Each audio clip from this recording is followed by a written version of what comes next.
Bien, mesdames, messieurs, très heureux de savoir que vous êtes très nombreux devant vos postes téléviseurs pour suivre l'intégralité de votre émission d'échange, d'analyse et d'actualité à caractère socio-politico-juridique. Mesdames, messieurs, une émission qui est toujours présentée par votre humble serviteur William T. mon combattant de la liberté. Mesdames, messieurs, pour ce numéro spécial, j'ai l'honneur et le plaisir de recevoir pour vous aujourd'hui deux invités sur ce merveilleux pétillant plateau de l'émission Les Congolais s'expriment. Mesdames, messieurs, il s'agit bien de Monsieur Gilbert Eka. Il est coordonnateur de la génération Mokia.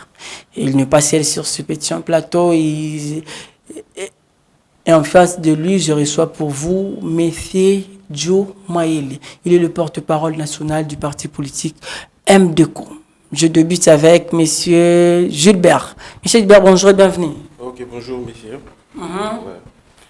Je suis coordonnateur de Génération Mokia, cellule d'accompagnement et de soutien des actions du MDECO, parti cher à M. Gabriel Mokia. Okay. En fait, ça fait déjà combien de temps depuis que votre structure existe?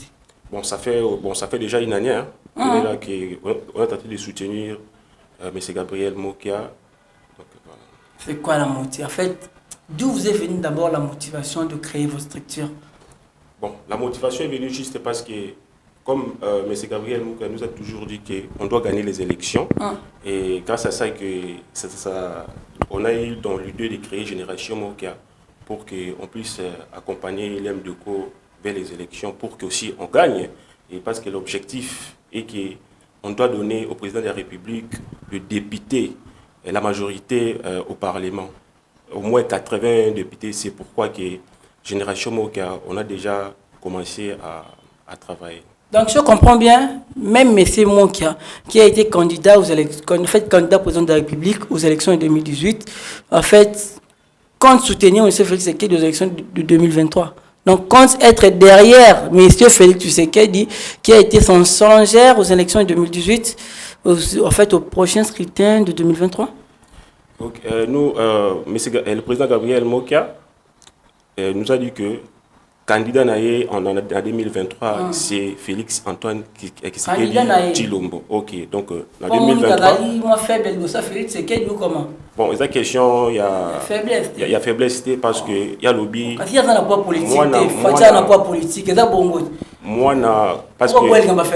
le président Fatou Azali, moi il y avait donc à qui jamais côté la moi avait Lubaya. C'est pourquoi en 2023 rien du tout parce que Namboka Oyo bien force il y a président Mokia le chef de la résistance dans l'opposition surtout mais à l'objet tellement que moi n'avais dans le pouvoir à jamais coaché Libaya dans l'objet que en 2023 à soutenir Félix Antoine Tshisekedi en plus à quoi pour que tout le député belé pour que tout le monde à disposition pour que la majorité dans le Parlement. Bien, mesdames, messieurs, il se nomme Monsieur Gilbert Eka. Il nous dit qu'il est coordonnateur de la structure Génération Mokia. Mesdames, messieurs, il n'est pas seul sur ce petit plateau de mission Les Congolais s'expriment. J'ai l'annonce au début. En face de lui, je reçois pour vous Monsieur Joe Maele. Celui-ci est porte-parole national du parti politique MDECO. Joe Maele, bonjour et bienvenue. Bonjour mon cher frère. Bonjour à tous les Congolais qui nous suivent de partout. Et grande ma joie de pouvoir participer dans cette émission. Merci de m'avoir accueilli dans votre plateau. Nous sommes en train de saluer toutes les personnes qui nous suivent, particulièrement l'autorité morale de notre parti. Nous l'appelons les grands éléphants de l'Équateur, Gabriel Mokia. Monsieur Mbote Segazali, Mbote Penatata Mokonjo Kolo, qui est notre candidat et puis les partenaires privilégiés de notre président Gabriel Mokia, Félix Antoine Tshisekedi. Nous le saluons. Donc, tout ça, on a pour répondre à ma question, pas de question tabou. Et parlons République, parlons RDC. Merci. Bien, Djoma, en fait, Djoma, à l'époque, je vous ai connu en tant que cadre du parti politique AVR. Exact. À un moment, vous avez quitté le parti pour rejoindre le parti politique République RR, en fait, République réglementée. D'abord, je dis non, s'il vous plaît. Non, s'il vous plaît. Ce sont les Congolais et Congolais de Batinga, tout le monde. D'accord. Les gens s'inquiètent. En fait, Batinga, Babi, ou lève tes mots. Et l'engue a boigna boé. Yamaël est boé. Akobanza kako évoluer mieux dans la classe politique, ce qu'a utilisé schéma, il y a vagabondage politique ou comment?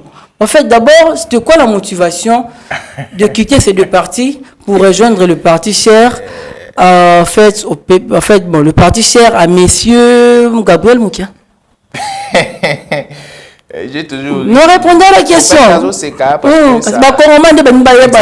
Exactement. Vagabond politique. Merci, j'endosse. Et comme le mode de vie, même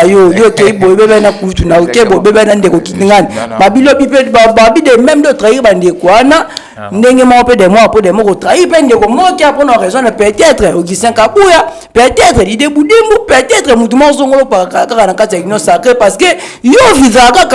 peut-être pour le pouvoir. Vous ne roulez que pour le pouvoir. C'est ce qu'estiment les Congolaises et Congolaises. Allez-y. Non, je ne pense pas que c'est une question de trahison ou de vagabondage. Vous savez, lorsqu'on définit un parti politique, il y a toujours un mot qui revient, c'est idéologie. Alors, lorsque les gens se réunissent dans un parti politique, ils se réunissent tout autour d'une idéologie commune. Lorsque cette idéologie-là commence à différer, et Nakati Yabatu, c'est pourquoi on doit prendre deux chemins. Moi, je n'ai pas trahi parce que, jusqu'à preuve du contraire, je garde de très bonnes relations avec mes anciens collaborateurs. Pourquoi quitter leur parti? Des fois secrétaire général de ces différents partis politiques, que ce soit à l'AVER, que ce soit au RR. Alors, je pense que pour répondre explicitement à cette question, je pense que nos idéologies, à un moment, se sont différées. Alors, lorsque les idéologies se diffèrent, ça signifie que nous devions prendre des routes contraires. Donc, je suis même en train de saluer mes deux présidents, le président Popo Djamani du AVR, le président Anthony Bokoulou du RR, donc pour vous montrer que nous nous sommes différés idéologiquement par une manière de faire les choses, mais humainement, nous gardons des très bons contacts. En fait, quand vous parlez idéologiquement, en quoi est-ce que faisiez-vous allusion? Parce que jusqu'à présent, Popo Djamani soutient le président Félix Tshisekedi. De même avec le président du parti politique RR. En fait, quand vous parlez de ce que vous venez de dire, en fait, en quoi est-ce que faisiez-vous allusion? L'idéologie du parti relève de la fonctionnalité, la manière dont le parti fonctionne. Ça relève de l'ADN du parti. Alors, soutenir quelqu'un, ça, ce sont les enjeux politiques. Certes, nous sommes à l'Union sacrée, mais il y a multiples idéologies, il y a multiples manières de faire. D'une manière interne, il y a cette manière de fonctionner. Alors, lorsque j'étais dans l'AVER, nous avons une idéologie et cette idéologie-là nous permettait à fonctionner d'une manière interne. Alors, moi, j'ai mes principes, j'ai ma discipline, j'ai une vision politique de voir les choses. Alors, lorsque la vision politique ne corrobore plus avec celui du président, qu'est-ce qu'on doit faire? Ce n'est pas les subalternes qui doivent quitter. Et ce n'est pas plutôt les supérieurs qui doivent quitter, c'est les subalternes dont je suis secrétaire général. Donc, ce n'est pas mon parti politique. Je suis venu en accord parce que j'avais trouvé des projets intéressants. Alors, cette manière de faire n'était plus identique avec la mienne. Il a fallu que je puisse déposer l'éponge d'une manière administrative correcte, comme tout intellectuel doit le faire. J'ai fait une lettre de démission, je l'ai déposée, j'ai remis tout ce qu'il fallait remettre et je suis parti. De la même manière, je suis venu au RR. Après ma démission, on m'a approché. Comme une anecdote, je vais vous raconter. Après ma démission, à l'AVER, parmi les premiers partis qui m'ont contacté, les MDCO étaient aussi là. Les MDCO du président Gabriel Moka, que je suis aujourd'hui porte-parole. Le parti, il y a Koulou Toupépé, il y a... MDCO. MDCO. Parti il y a Koulou Toupépé. Gabriel Moka. Oui. Le PP. Oui. Alors, quand le MDCO m'a contacté pour la première fois, j'avais des réticences. Alors, j'ai opté pour la RR. Au-delà, il y a Batumsouba contacté Kinga. Alors, quand j'ai opté, j'ai vu que Makambo Toyo Kanaki, Ndenge Toko marché, Nandingi to marchaki, ezaki bien te. Omoni. Dans la scène politique. Il fallait parti etambola boye. Nengeni. Quand tu peux faire les polices. Oui, attendez, je veux vous dire. Aujourd'hui, nous avons les médias comme une quatrième puissance. Alors, les guerres les plus loyales se font dans la sphère médiatique. Ah ouais. Quand je viens dans un parti politique, je vous dis, alors, pour que nous puissions gagner, pour que nous puissions être visibles, pour que nous puissions mieux vendre notre parti, il faudrait que nous ayons des généraux à niveau médiatique. Il faut tous en bon, tous en 2-3 communicateurs, entre guillemets. To bandi. Premier mois, deuxième mois, on a mounié le Guana et ça débatté. Vous pensez que John Maye le seul peut propulser un parti politique? Non, certes que tous en aura mon cours sur la scène politique, mais aussi et mes mamans, le roi le cordon dans un plateau. Tant qu'on a cordon à monter, ce n'est pas seulement la seule figure. Dans la vie, évitons d'être indispensable. Si on veut être indispensable, on tue les institutions. Alors, si on est indispensable, ça signifie que les institutions seront perpétuelles. Ah ouais. C'est cette manière, quand j'ai vu que cette manière n'était pas identique, moi je suis un homme qui n'est pas trop matérialiste. Je suis un homme qui se base sur les principes et les valeurs. Je connais les bas, je connais les hauts, et je sais que je suis appelé à un grand destiné parce que je crois à cette destinée, au dessein de Dieu, je crois au spiritualisme. C'est que je suis. Alors, j'ai vu que par rapport à certaines choses, il fallait laisser. Il y a certaines choses aussi, pour les respects mutuels que j'ai pour ces personnes-là, je ne peux pas les dire tout haut dans les médias. J'ai une très bonne éducation. Un enfant élevé par une grande-mère, j'ai une très bonne éducation, donc je ne peux pas les dire pour ne pas gâcher, premièrement, ma personnalité et leur personnalité, mais ce qui était clair, que la manière de faire, et tant qu'il y a des bons politiques, des responsables que nous sommes, il faut s'assumer. Je me suis assumé. Après cela, j'ai fait chemin seul comme politologue soutenant les régimes Antoine Tshisekedi. J'ai fait, étant que seul, j'ai fait pas mal de choses. J'ai fait des points de presse, j'ai fait des activités. Après, je suis venu encore être recontacté par le parti de M. Gabriel Moka que je suis. Je suis venu, j'ai vu, j'ai palpé du doigt, j'ai vu le projet, j'ai vu la manière dont fonctionner. J'ai eu plusieurs échanges avec le président Gabriel Mokia. Et après, j'étais convaincu, j'ai dit pourquoi pas essayer aussi. Parce que vous savez, M. Gabriel Mokia, aujourd'hui dans la scène politique, c'est un grand nom. En français, on dit les fers aiguisent les fers. Quand tu veux être grand, il faut s'attacher avec les grands. Quand tu veux être faible, attache-toi avec les faibles. Quelqu'un qui a été 2 fois candidat président de la République, et quelqu'un qui a transité politiquement dans 4 régimes politiques, c'est pas mince affaire. C'est pourquoi je suis ici maintenant, étant que porte-parole national, déjà presque un mois que nous avons pris ces fonctions. Nous sommes en train de nous battre et vous voyez, ce qui m'a plus tiqué dans ces partis, le président mise sur la jeunesse. Il veut travailler sur la jeunesse. Moi, j'ai eu à faire un constat. Regardez le porte-parole de plusieurs partis politiques qui sont assis, très bien assis. Vous ne verrez pas avoir les mêmes âges ou les mêmes générations que nous. Ce sont des gens très barbus, ce sont déjà très âgés en âge. Mais le président a fait confiance, pas à mon âge, mais à ma tête et puis à mon savoir-faire. Donc on fait avec. Donc AVER, c'est mon histoire. RR, c'est mon histoire. Aujourd'hui, je suis au MDECO et c'est pour très très longtemps. Mesdames, Messieurs, je retiens, pour devenir grand, il faut côtoyer les grands. Donc si je comprends bien, Popol Djamani n'était pas grand. Non, je n'ai pas dit ça. Je comprends bien. Non, s'il vous plaît. Non, s'il vous plaît. S'il vous plaît. Je m'adresse à vous. Je peux rétorquer. Enfin, bon, s'il vous plaît. Non, je dis ceci. Non, vous pouvez me permettre de rétorquer. Allez-y. Vous savez, dans la vie, c'est quoi? Je vais prendre une notion mathématique, la notion des fonctions. Nous avons 3 points. Point A, point T, point X. Pour arriver au point X, il faut au banana point A, flèche qui est à point T et à point X. Donc, la vie est procédurale. On apprend du jour au jour. Pour devenir grand, il faut côtoyer des grands. Il faut aller petit à petit. Je n'ai pas commencé ma carrière politique au AVER. Non, je n'ai pas commencé au RR, non. Mais ce sont des chemins par lesquels je suis passé. Je l'accepte. J'ai avoir beaucoup d'expérience à l'Alliance des valeurs républicaines. Je suis allé encore chez Anthony Bokouli. J'ai acquis beaucoup d'expérience. Et aujourd'hui, je suis chez le président Gabriel Mokia. Je suis en train de mettre en pratique des expériences que j'ai pu acquérir. Et chez lui aussi, c'est une autre dimension. Joe Maele de AVER n'est pas Joe Maele du MDCO. Joe Maele de RR n'est pas Joe Maele du MDCO. Aujourd'hui, nous avons quand même une renommée dans la vie de Kinshasa. Aujourd'hui, nous avons un ancrage dans la scène politique. Donc, vous voyez, ces processus-là, je commence quelque part pour arriver quelque part. Je ne nie pas l'apport de Popo Djamani, je ne nie pas l'apport d'Anthony Bokouli. Moi, j'ai une très bonne éducation.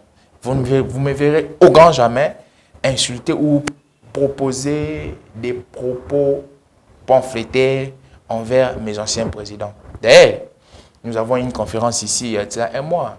J'ai donné l'invitation à mon ancien président Popo Djamani. Il m'a dit qu'il était en déplacement.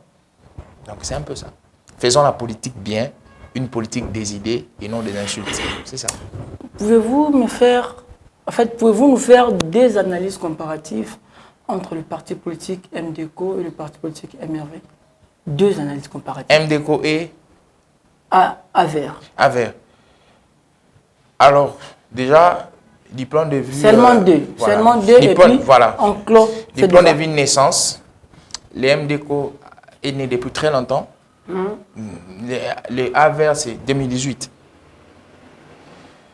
Alors, du point de vue leader politique, le MDCO a un leader politique qui a tout prouvé dans la scène politique. Le AVER a un leader politique qui encore a un processus pour prouver son nom dans la scène politique. Qui n'a encore rien fait. Non. Il est dans ces processus pour prouver. Il n'a pas encore rien fait. Il a fait des choses. Qu'est-ce qu'il a déjà fait? Au AVER, nous avons initié... Non, je vous dis, on a fait des choses. Nous avons initié un processus de consultation où nous avons eu à consulter les grands hommes de ces pays. Nous avons eu à consulter le secrétaire général Kabouya, nous avons eu à consulter le Sénat, nous avons eu à consulter Jean-Pierre Bemba avec ses hommes. Donc, c'est ça. Il est en train de monter. Je lui souhaite bonne chance avec tous ces membres et cadres, comme je souhaite bonne chance au RR. Et puis, je suis ici, je continue ma carrière politique ici. On avance. Mesdames, Messieurs, de nature, ce monsieur intelligent, il est présentement au sein du parti politique MDCO du président Gabriel Moukia. Mesdames, Messieurs, je l'ai annoncé au début, il ne passe seul sur ce plateau, je le récite deux sur ce plateau. Et il s'agit quant à l'autre invité, je l'ai déjà présenté au début, il se nomme Monsieur Gilbert Eka.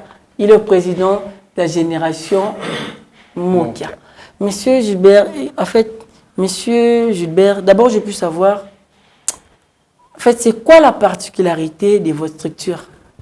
Merci, parce que notre particularité est que, parce que nous cherchons à rendre l'image du président Gabriel Moukia autrement. Parce que Gabriel Moukia, comme le porte-parole vient de dire, c'est un homme qui a des valeurs. C'est pour cela que nous, Génération Moukia, ont aussi décidé de vendre son image autrement. C'est un peu ça. Donc c'est ça la particularité. Nous sommes les Oui, c'est ça. En fait, en 2 minutes, s'il s'agit de la population, peuple royal, peuple royal, au la bango, pour ça la synthèse de la structure Nabino, ça sera quoi vos propos? Allez-y. Comme j'avais dit au début, regardez la caméra. Comme j'avais dit au début que Génération Moukia c'est une cellule d'accompagnement, des soutiens, de promotion des actions du président Gabriel Moukia ainsi que du MDCO. Nous sommes tous pour soutenir le président comme dans le Bakipe, mingi biso tous focaliser na makambo vraiment où est allé ba élection na image ya président. En fait, si ça s'avérait qu'il y a en 2023 et que M. Félix Tshisekedi a remporté l'élection, et que vous 80 députés ou plus souhaité. En fait, pour changer chez nous, comment? En fait, nous avons candidat mon côté où a combattre Félix Antoine Tshisekedi en 2023 parce que Azate d'ailleurs wana bon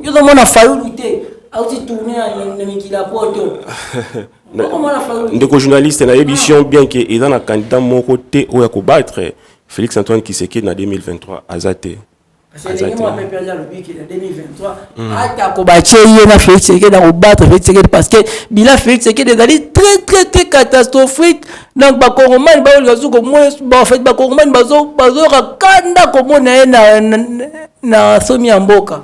OK bon biso surtout to yebi bien on a quatre mois avec OK l'habité parquet manger oyoye à lobby qui à combattre Félix Antoine Tshisekedi en 2023 atabachena Félix na habité mais biso surtout des journalistes biso surtout to yebi bien parmi bato sous président po biso to yebi bien parmi bato oyo bazoluka ba mboka na biso na libulu eza parmi bato ba parti politique ozotangana parce que bazolinga te mwana mboka Félix qui asala musala bien pour que avant de la population musala bien bangonde mutu bazoluka mboka ekende pe na libulu mais Félix aza toujours makais azobunda et que mboka toujours ekende liboso en plus na 2023 mutu akobattre Félix azate et n'a profiter directement na micro na yo il a lancé appel à la jeune parce que au monde biso d'être ba jeune na kati parti MDCO le président Gabriel Mokia aza mutu oyo azo travailler na ba jeune et on a profité na ba jeune surtout oyo aza ba ambition politique oyo aza na posa ya ko apprendre politique baya na quartier général na biso oyo zoami bongo na venir ex au commandement force des armées juste numéro 1 na côté ya saute mouton ya Mandela so batuni kaka bakomona par 4 munene ya mwana mboka moki na président Félix Tshisekedi.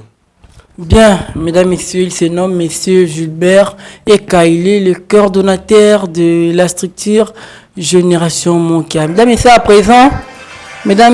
à présent, je vais le libérer afin d'aborder des questions politiques avec Monsieur Joe Mayele.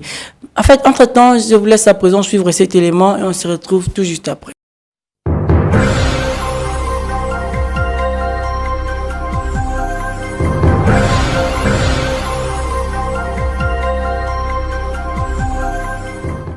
Mesdames, Messieurs, nous sommes de retour sur ce merveilleux plateau de l'émission Le Congolais s'exprime.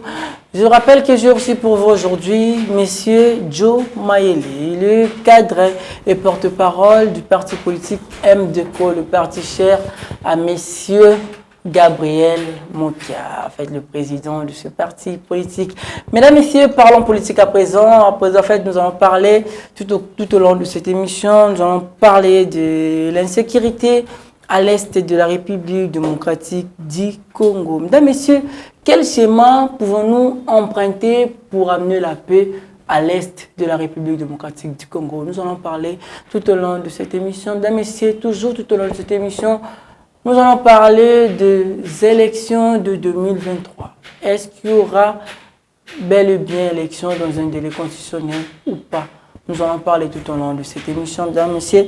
Toujours tout au long de cette émission, on parlera d'un probable dialogue qui se prévoit déjà entre les politiques. Parce que, en fait, au regard du propos tenu par M.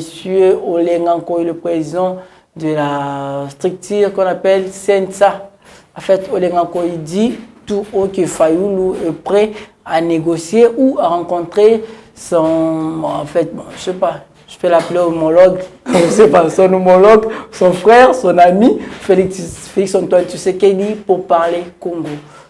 Est-ce que ça peut aboutir à des trucs pétillants, en fait, pour apporter la solution aux problèmes des Congolais et Congolaises? Nous allons parler tout au long de cette émission. Mesdames, c'est toujours tout au long de cette émission, nous allons parler de l'arrêt de la Cour constitutionnelle.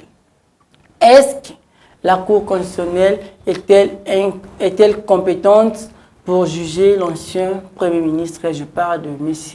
Matata Ponda. Mesdames, nous allons parler tout au long de cette émission. Joe Mayele, bonjour. Bonjour, M. William. Bonjour. En fait, d'abord, quel est votre point de vue quant à l'insécurité à l'est de la République démocratique du Congo. En fait, Joe Maïl, aujourd'hui, après plus de 24 années qui dure en fait la guerre à l'est de la République démocratique du Congo, jeune intellectuel que vous êtes, que pouvons-nous faire pour amener la paix à l'est de la République démocratique du Congo? Est-ce qu'il faut emprunter le chemin du dialogue ou soit il faut aller en guerre contre nos ennemis? Joe Maïl, vous avez la parole. Alors, les schémas par lesquels il faut emprunter dépendent des différents protagonistes. Lorsqu'il y a des protagonistes statiques, ça dépend. Quand il y a des protagonistes qui sont privés aussi, ça dépend. Mais moi, j'ai un sentiment de... Je peux dire, je dois culpabiliser certaines personnes parce que vous avez bien signifié, je pense, 24 ans, depuis que cette insécurité à l'Est a commencé. Et les éléments instigateurs de cette insécurité, si nous recourons à l'histoire, nous voyons que c'est un fameux Congolais, par des motivations personnelles, qui a pu traiter avec certaines personnes pour instaurer cette insécurité-là. Et au fil du temps, cette insécurité a trouvé son ancrage. Donc c'est alourdi. C'est alourdi. Et puis il y a eu cet aspect psychologique des accords qui a été signé dès le commencement. Parce que si aujourd'hui nous avons nos pays, les pays plutôt de l'Est qui nous attaquent à l'Est du pays, vous devrez savoir, il y a cet ancrage psychologique de l'accord de l'Émirat qui énonçait que lorsque nous allons gagner, on va vous attribuer 300 km à l'est du pays, Rwanda, Ouganda, Burundi.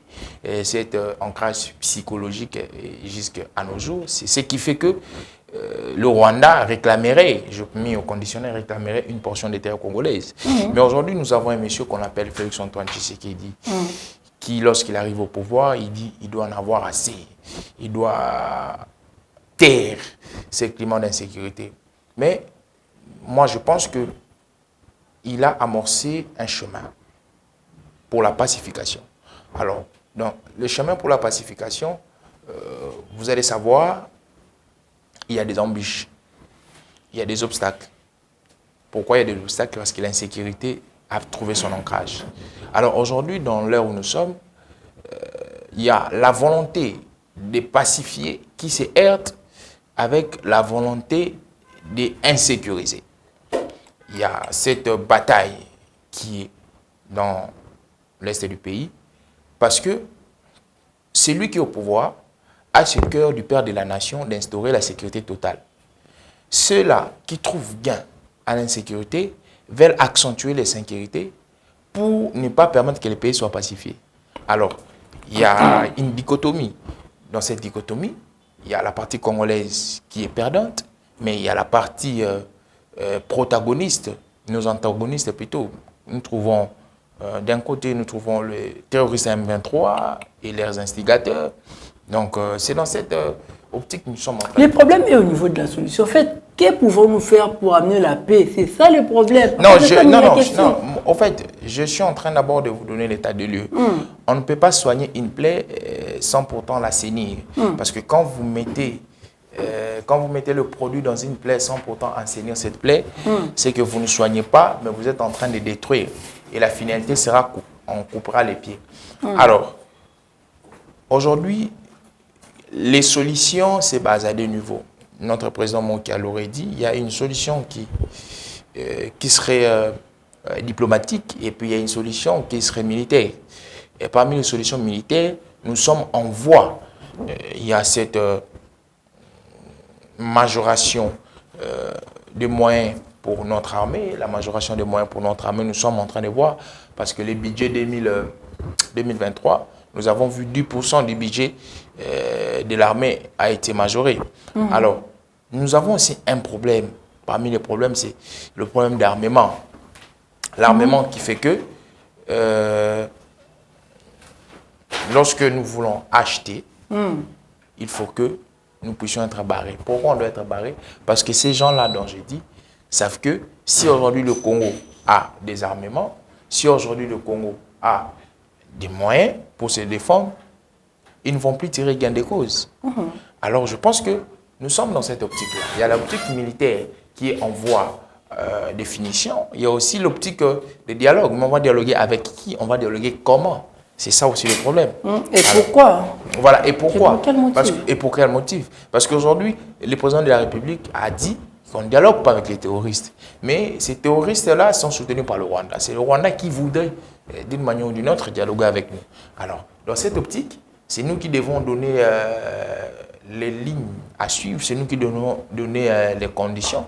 Si le Rwanda respectait ces conditions, là, on pourrait dialoguer. Mais avec les rebelles, on ne dialogue pas. C'est pourquoi nous sommes en train de mettre un accent très particulier dans notre armée. Il y a cette restructuration qui est devenue avec les nouvelles nominations au niveau des officiers supérieurs.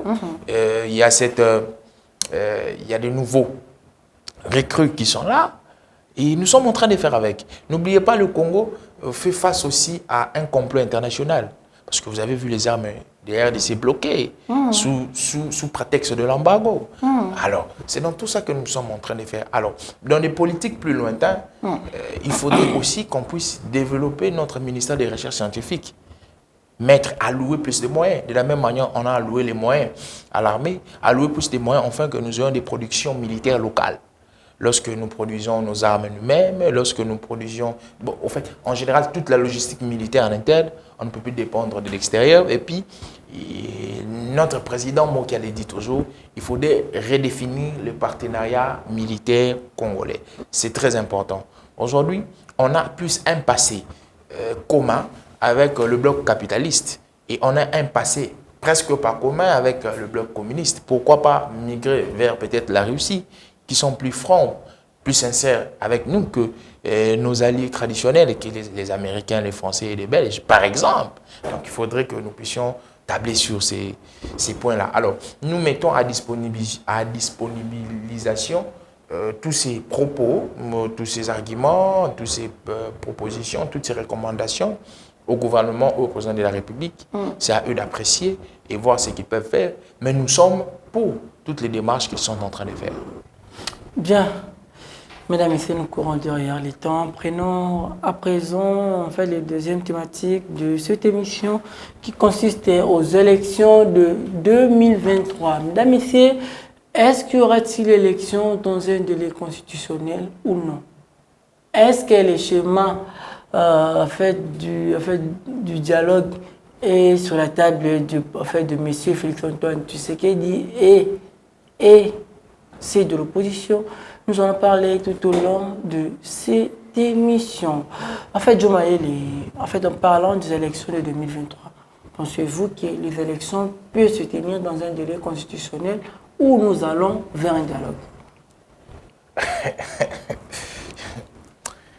Moi, j'ai toujours ri beaucoup lorsqu'on me parle de la question électorale. La question électorale relève d'une disposition qui est constitutionnelle. Et je vais reposer la question à ceux qui nous suivent. Et la question de la sacralité de la vie humaine. Elle reposera où? Parce qu'aujourd'hui, si l'homme, étant qu'être humain, n'existe pas, les élections n'existeraient pas aussi. L'article 16 de la Constitution nous dit, j'ai toujours eu à opposer des articles, 16 et 70. L'article 16 nous dit, la vie humaine est sacrée. Et l'article 70 nous dit qu'il faudrait qu'il y ait élection après 5 ans. La notion du quinquennat. Et moi, je me pose la question. Entre la vie humaine et les élections, qu'est-ce qu'ils doivent primer? Parce qu'il faut une classification. Lorsqu'on parle des élections, on parle de la vie humaine, il faut une classification. Ce n'est pas un cadavre qui va voter, c'est un être vivant. Alors, pour moi, pour la première position, je mets la vie humaine. Parce que la vie humaine relève aussi de la Constitution. Les élections relèvent aussi de la Constitution. Tous deux sont des dispositions constitutionnelles. J'avance encore plus loin.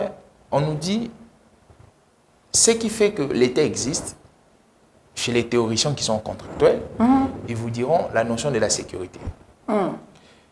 Si les gens ont voulu qu'ils puissent vivre en un regroupement structurel qu'on appelle l'État, c'est parce qu'ils se sont sentis en insécurité. Donc la sécurité est le soubassement de toutes les choses. La notion de sécurité. Alors aujourd'hui, nous avons une anomalie qui est sécurité. devrons-nous valoriser la notion sécuritaire ou la notion des élections? Ça encore, il faut se poser deux questions. J'avance encore plus loin. On nous dit, chaque Congolais a un droit politique, il a un droit économique, il a un droit civil, il a.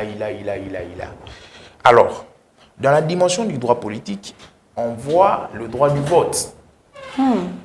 Les votes d'un président, lorsqu'on vote un président de la République, on doit avoir un vote qui est totalitaire. Ça signifie que le Congo est 2 345 000 km². Si on devrait voter, c'est toute l'étendue de la République qui doit voter. Nous sommes face à un fait. Il y a certaines territorialités plutôt, je vais m'excuser, congolaises, qui sont capturées, qui sont prises en otage par les ennemis de la République. Devons-nous aller aux élections dans cette configuration? J'ai dit, question mark, moi j'ai dit non. Nous avons fait un constat. Le président a fait un constat. Depuis 2006, 2011, 2018, 3 cycles électoraux, ces cycles ont été émaillés de différentes incertitudes, de différentes anomalies. Alors, le 4e doit être un cycle qui va nous amener vers la perfection. On ne doit pas être répétitif dans les incohérences. On ne doit pas être répétitif dans les anomalies ou dans les problèmes. Donc, je pense que les élections qui doivent venir doivent être des élections qualitatives, doivent être des élections qui regorgent tous les indicateurs, afin que nous puissions pas avoir une crise. Le problème est au niveau de l'organisation. Parce que les Congolais, en fait, les Congolais, non, souple. Moi, les Congolais, ma ponomie cause la en 2023 parce que Babi Fayoulou a mis déjà dialogue. Voilà pourquoi on a tout le monde, tout le temps je suis en train de poser les fondements. Souvent,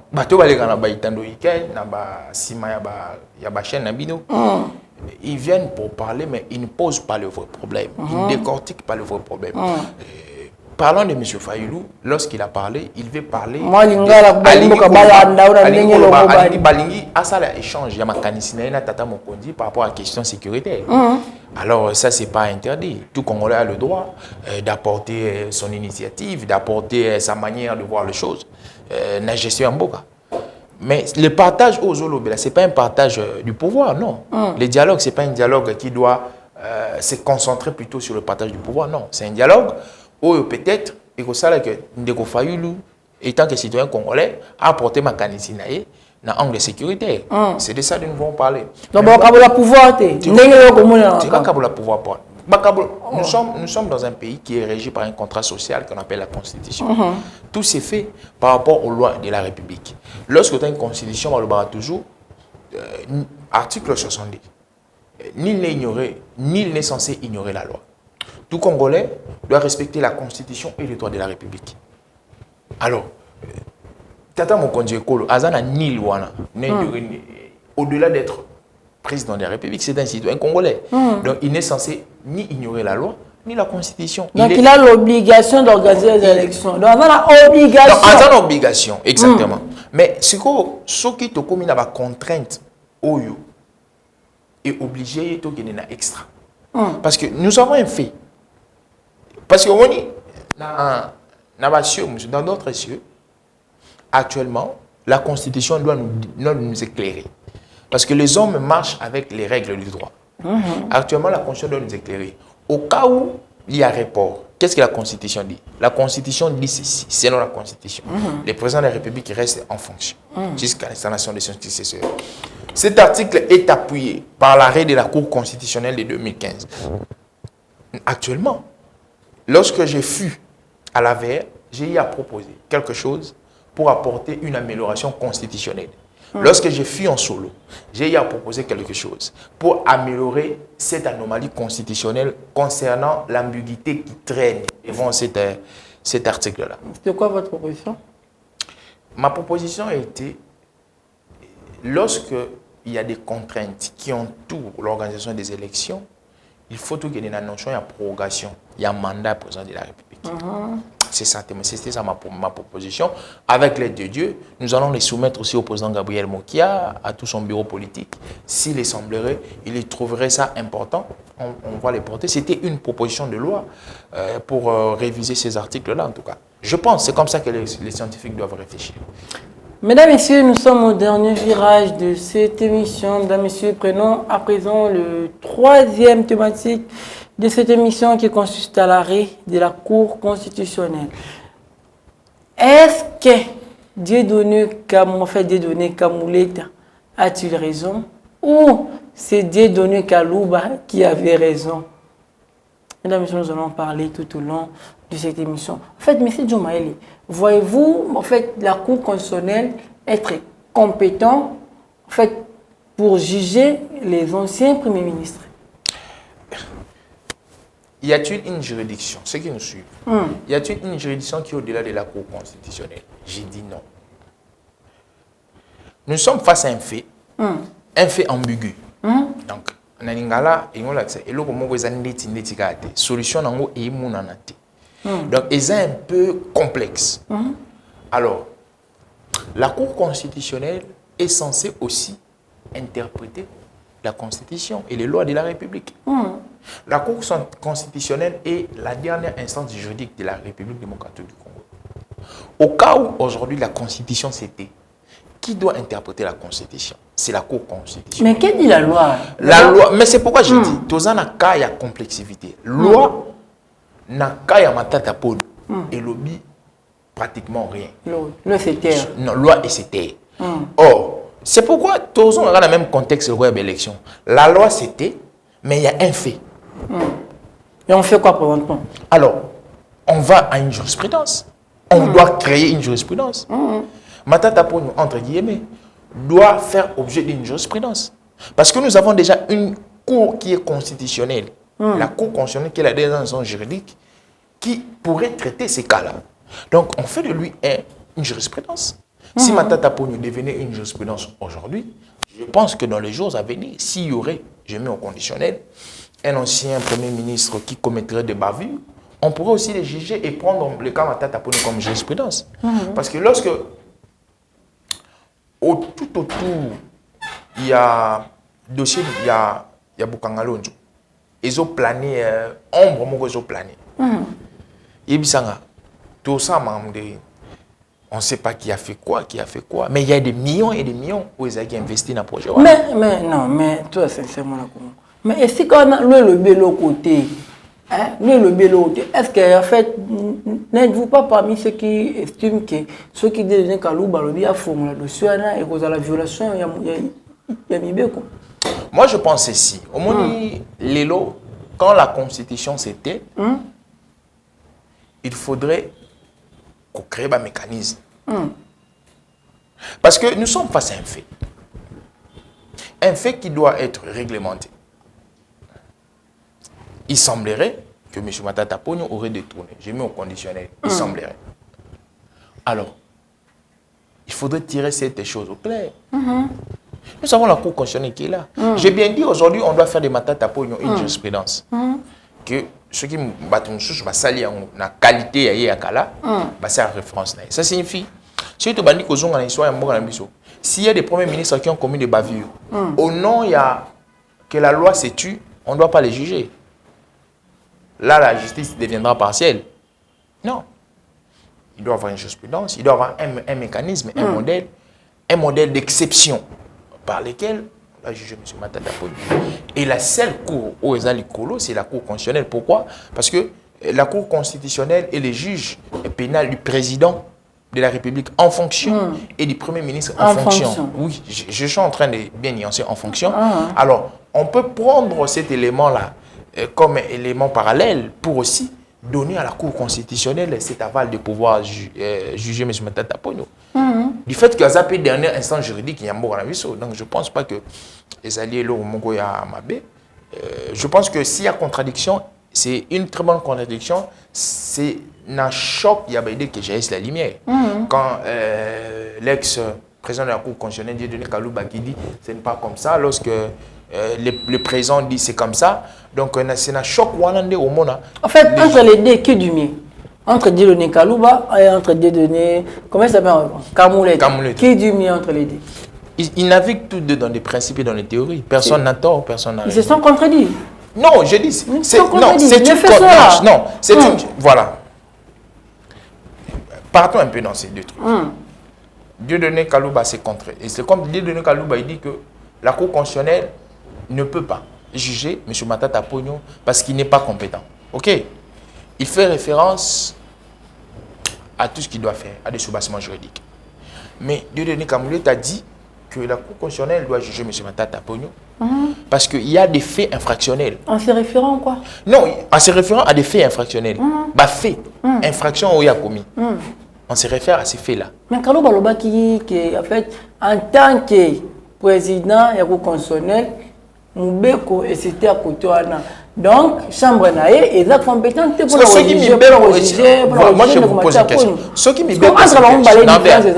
Moubeko et c'était, qui est censé interpréter Moubeko? Alors, non,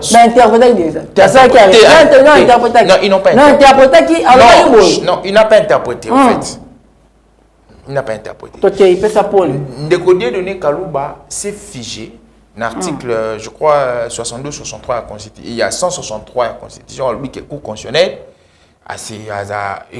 Qu'est-ce que je suis en train de dire? J'ai dit des bavures. La Cour constitutionnelle, Azali, juge pénal, il y a président de la République, il y a premier ministre qui sont en fonction. Alors, il s'est basé sur ça. Il dit que dans la Constitution, il n'y a pas une disposition qui est claire, qui dit que lorsque un ancien premier ministre commet une bavure ou une infraction, la qualité n'a pas là, il faudrait qu'on juge. Là, il est clair. Il dit il est clair. Mais nous sommes face à un fait, des faits infractionnels où ils ont été commis.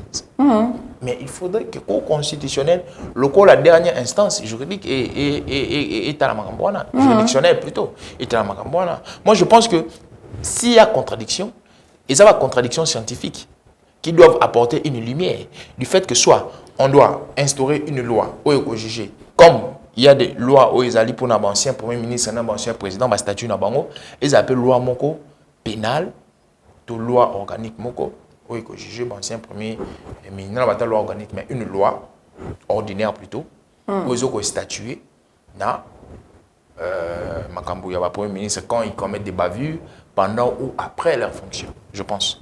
Bien. Mesdames, Messieurs, 1 minute 30 secondes nous séparent de la fin de cette émission. Je vous rappelle que je récite pour vous aujourd'hui M. Gilbert Eka. Il est, en fait, en ce qui le concerne, il est coordonnateur de la génération Mokia. Et en face de lui, j'ai aussi pour vous M. Joe Mayele. Il est porte-parole national du parti politique MDCO. En fait, Joe Mayele, nous sommes arrivés presque à la fin de cette émission. Si possible, regardez la caméra et concluez l'émission. Je suis très content de l'émission, très content des thématiques. Je n'ai rien d'autre que le Congo. Je n'ai rien d'autre à donner aux Congolais que mon savoir, que mes orientations en analyse. Alors, comme le coordonnateur l'avait dit, nous appelons toute la population congolaise de toutes les catégories, les intellectuels, les non-intellectuels, les grands, les petits, qui ont surtout l'âge de voter. Si vous voulez mettre en application la politique, venez au MDCO. Chez nous, vous ne serez pas déçus. Le président Gabriel Mokia a misé sur la jeunesse, travaille avec les jeunes. Pour lui, c'est la compétence qui compte. Alors, nous appelons et vous ne serez pas déçus. Merci à toutes les personnes qui nous soutiennent. Vous êtes très, très nombreux. À ma grande famille, vous êtes très, très nombreux. Je refuse de citer des noms. À celle qui me soutient par ses prières, toujours les genoux pliés. Ma mère, ma fiancée, vous êtes très, très nombreux. Mon église, mon parti MDCO. Et merci encore au président de mon parti, Gabriel Mokia, de pouvoir nous faire cette confiance, de nous donner cette lourde tâche. Je suis en train de les saluer. Je salue aussi son épouse, maman Yolande Mokia Malobo, de là où elle est. Et puis je salue, pour terminer, toute l'équipe de la cellule de communication. Je vois M. Patrice, je vois M. José Kabamba, je vois M. Maniche et le coordonnateur Gilbert Eka qui ne nous cesse de nous accompagner par ses conseils. Et puis un frère qui nous suit, Benito Kaboulou. Des salutations à vous. Merci beaucoup. Bien. Mesdames, Messieurs, nous allons présent accorde la parole au coordonnateur de la structure Génération Mokia. Monsieur le coordonnateur, en 30 secondes, conclue l'émission. Ok, merci beaucoup. Je suis vraiment très ravi. Je suis vraiment très ravi de votre émission. Donc, continuez toujours comme ça, à servir toujours des Congolais. Donc, merci beaucoup. Et je salue la personne qui est membre, surtout il y a MDECO, le président Gabriel Mokia, Bien, mesdames, messieurs, nous sommes arrivés presque à la fin de cette émission. Je sais que vous avez aimé. N'oubliez pas de dire un grand merci à Starly Lima qui était derrière la caméra. Quant à moi, votre humble serviteur, William Témon, combattant de la liberté, je vous dis au revoir. On se retrouve prochainement avec le même plaisir. Bye.